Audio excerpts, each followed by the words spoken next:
গোটা জমিন পবিত্র আমাদের জন্য। খালেকের পক্ষ থেকে গোটা জমিনটাই উম্মতের জন্য পবিত্র। মাখলুক এটাকে অপবিত্র বানায়, তাহলে এটাকে আবার পবিত্র করতে হবে। তো এই হাদিসে যে 5টা জিনিস আসছে, 3 নাম্বার ওয়া উহিল্লাত লিয়াল গনাইম, আমার পূর্বে যত নবী আর তার উম্মত জিহাদ করত, যুদ্ধলব্ধ সম্পদ তাদের জন্য বৈধ ছিল না।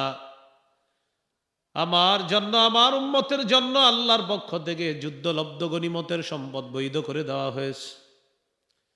4 নাম্বার ওয়াকানান নাবিয়্যু ইউবাসু ইলা কওমিহি খাসসাতান ওয়া বুইসতু ইলান নাসি কাফা, আমার পূর্বে যত নবী, সমস্ত নবীকে বিশেষ জাতির কাছে পাঠানো হয়েছে।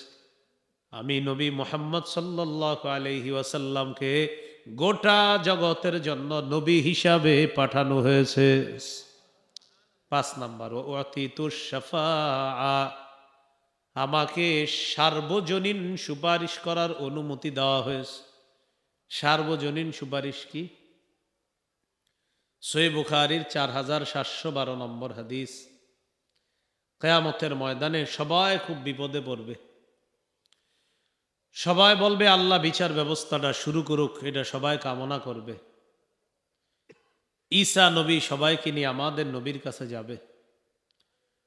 তো রাসূলুল্লাহ সাল্লাল্লাহু আলাইহি সাল্লাম বলেন, আমি আরশের নিচে যাব, যাওয়ার পর আকাউ সাজিদান লিরাব্বি, রবের দরবারে সেজদায় পড়ে যাব। আল্লাহর দরবারে সেজদায় পড়ে যাওয়ার পর আল্লাহ আমাকে বলবেন, ইরফা রাসাক, হাবিব আপনি মাথা উঠান। কুল তুসমা, আপনি বলেন আপনার কথা শোনা হবে। সাল তু'তা, আপনি চান আপনাকে দেওয়া হবে। ওয়াশফা তুশাফা, হাবিব আপনি সুপারিশ করেন, আপনার সুপারিশ মঞ্জুর করা হবে। তখন নবীজির সুপারিশে আল্লাহ তাআলা বিচার ব্যবস্থা শুরু করবেন সমস্ত উম্মতের জন্য। এটাই হলো নবীর সার্বজনীন সুপারিশ। এই 5টা বৈশিষ্ট্য অতীতের কাউকে দেওয়া হয় নাই, শুধু আমাদের নবীকে এই 5 বৈশিষ্ট্য দেওয়া হয়েছে। তো শরীর পাক, কাপড় পাক, নামাজের জায়গা পাক। সূরাতুল বাকারাহ 238 নম্বর আয়াতে কারিমা তেলাওয়াত করলাম। এই আয়াতে আল্লাহ তাআলা বলেন, হাফিজু আলাস সালাওয়াতি ওয়াস সালাতিল উস্তা, তোমরা নামাজ সমূহের প্রতি যত্নবান হও। বিশেষ করে আসর নামাজ। আপনারা আসছেন কখন? আরো আগে আসেন নাই? এতক্ষণ লাগান নাই কেন? এরা ভাবে কি জানেন, আপনাদেরকে আমি নিয়ে আসছি, কিন্তু আমি তো আনি নাই। এটাই ভাবতেছে, জিজ্ঞাসা করেন আপনারা আমি চিনি। ঠিক আছে, স্থাপন করতে আগে আগে স্থাপন করতেন, আবার জামুর সাথে সাথে বন্ধ করে দিবেন সাথে সাথে। এরা ভাববে আমি নিয়ে আসছি, আমি নিয়ে যাই। আমার জীবন এই পর্যন্ত আমি কোনোদিন কোনো মিডিয়ারে এই পর্যন্ত আপনার আমি ফোন করিনি। প্রথম যে বয়ান দেখে আপনারা নাচানাচি করছেন, এটাও কে জানি মোবাইল দিয়ে এক কোনা দিয়ে করে ছেড়ে দিস। তো এতক্ষণ ছিল, এতক্ষণ লাগায় নাই, আমি বসছি লাগাইতেছি। আবার উঠবো, খুলে ফেলবে। তো কর্তৃপক্ষ এলাকাবাসী ভাবে হুজুরে নিয়ে আসছে, হুজুর নিয়ে যাইতেছে, কিন্তু আমি কিন্তু চিনি না। জিজ্ঞাসা করেন তাদেরকে। আপনারা আসছেন যখন, তখনই বসাইতেন, আর তো ওলামায়ে কেরাম কথা বলছে, রেকর্ড করতেন। তো খায়ের, সূরা বাকারার 238 নম্বর আয়াত। এই আয়াতে আল্লাহ তাআলা বলেন, তোমরা নামাজ সমূহের প্রতি যত্নবান হও। সূরা বাকারার 43 নম্বর আয়াতে আল্লাহ বলেন, ওয়া আকিমুস সালাহ, তোমরা সালাত কায়েম করো। সূরা হুদের 114 নম্বর আয়াতে আল্লাহ বলেন, ওয়া আকিমিস সালাতা তারাফাইন নাহারি ওয়া যুলাফাম মিনাল লাইল, দিনের 2 প্রান্তে এবং রাতের কিছু অংশে সালাত কায়েম করেন, নামাজ কায়েম করেন। খুব বুঝতে হবে আলোচনা। আল্লাহ নামাজ পড়তে বলছে না কায়েম করতে? সূরা তাহার 14 নম্বর আয়াতে আল্লাহ বলেন, ইন্নানি আনাল্লাহ লা ইলাহা ইল্লা আনা ফা'বুদনি ওয়া আকিমিস সালাতা লিযিকরি। আমি আল্লাহ, আমি ছাড়া কোনো ইলাহ নাই। আমার ইবাদত করো, আমার শরণার্থে নামাজ কায়েম করো। পড়ো না কায়েম করো? সূরা আনকাবুতের ৪৫ নম্বর আয়াতে আল্লাহ বলেন, উতলু মা উহিয়া ইলাইকা মিনাল কিতাবি ওয়া আকিমিস সালাহ। কিতাবের যে ওহী আপনার প্রতি আল্লাহর পক্ষ থেকে আসে, এই ওহী আপনি তেলাওয়াত করেন এবং নামাজ কায়েম করেন। পড়েন না কায়েম করেন? কায়েম করেন। সূরা বাকারার শুরুতে আছে আলিফ লাম মিম যালিকাল কিতাবু লা রাইবা ফীহি হুদাল লিল মুত্তাকিন আল্লাযীনা ইউমিনুনা বিল গায়বি ওয়া ইউকিমুনাস সালাহ। এই কোরআন মুত্তাকিদের জন্য হেদায়েত। মুত্তাকি কারা? যারা গায়েবে বিশ্বাস করে এবং যারা নামাজ কায়েম করে। পড়ে না কায়েম করে? তাহলে আজকের আলোচ্য বিষয় নামাজ কায়েম করা। বলেন কি? কায়েম করা। নামাজ কায়েম করা দ্বারা কি উদ্দেশ্য? নামাজ পড়া যদি বলতো তাহলে ওয়াজ লম্বা করা দরকার ছিল না। নামাজ পড়া মানে আজকে এসা পড়ছেন শেষ। কিন্তু আল্লাহ বললেন নামাজ কায়েম করো। এই কায়েম করা দ্বারা মৌলিক 5টি উদ্দেশ্য। কয়টি? 1 নম্বর, আল মুহাফাজাতু আলা শুরুতিস সালাহ। নামাজের পূর্বে কিছু শর্ত আছে, এই শর্তগুলার প্রতি গুরুত্ব দেওয়া।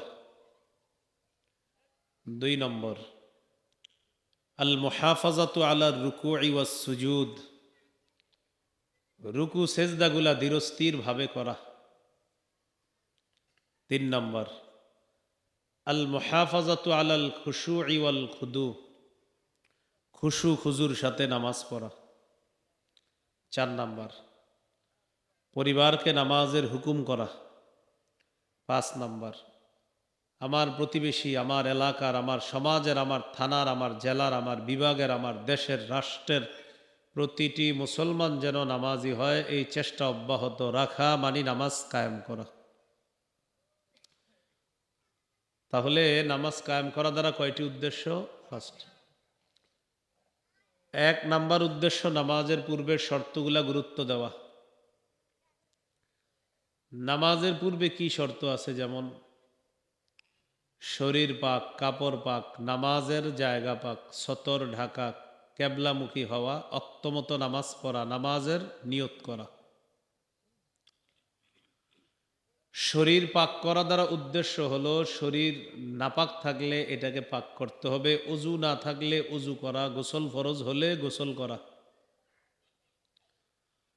সূরা মাঈদার 6 নম্বর আয়াতে আল্লাহ বলেন, ইয়া আইয়ুহাল্লাযীনা আমানু ইযা কুমতুম ইলাস সালাতি ফাগসিলু ওয়ুজুহাকুম ওয়া আইদিয়াকুম ইলাল মারাফিকি ওয়ামসাহু বিরুউসিকুম ওয়া আরজুলাকুম ইলাল কা'বাইন।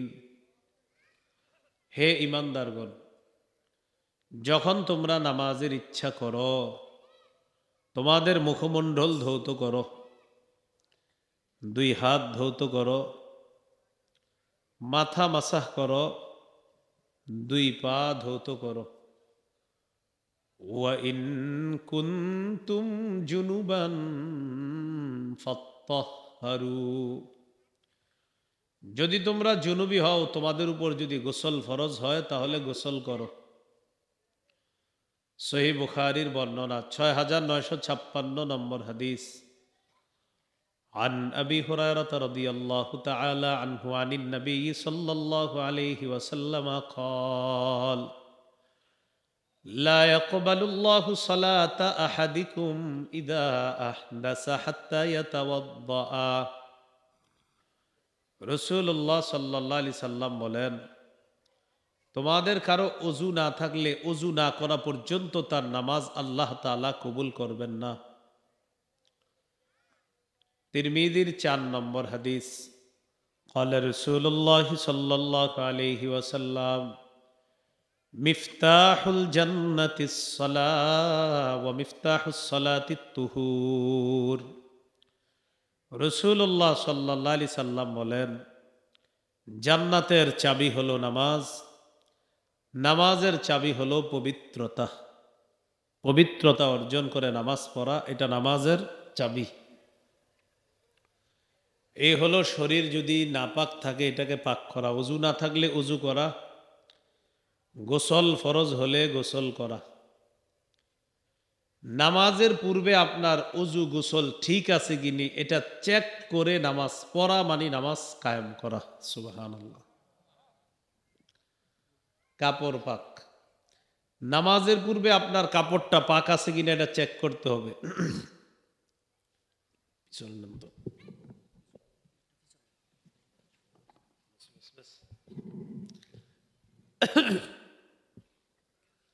নামাজের পূর্বে চেক করতে হবে কাপড় পাক আছে কিনা, বাচ্চা প্রস্রাব করে দিল কিনা, গাছের কোনো পাখি আপনার কাপড়ে কোনো নাপাকি ফেলে দিল কিনা এটা চেক করতে হবে। মেশিন ধরেন না কিন্তু, হ্যাঁ। পিছনে আইসিকির লেগে আওয়াজ কমানোর লেগে, হ্যাঁ। তো নাপাকি যদি জামার মধ্যে লাগে তাহলে এই নাপাক জামা পাক করতে হবে।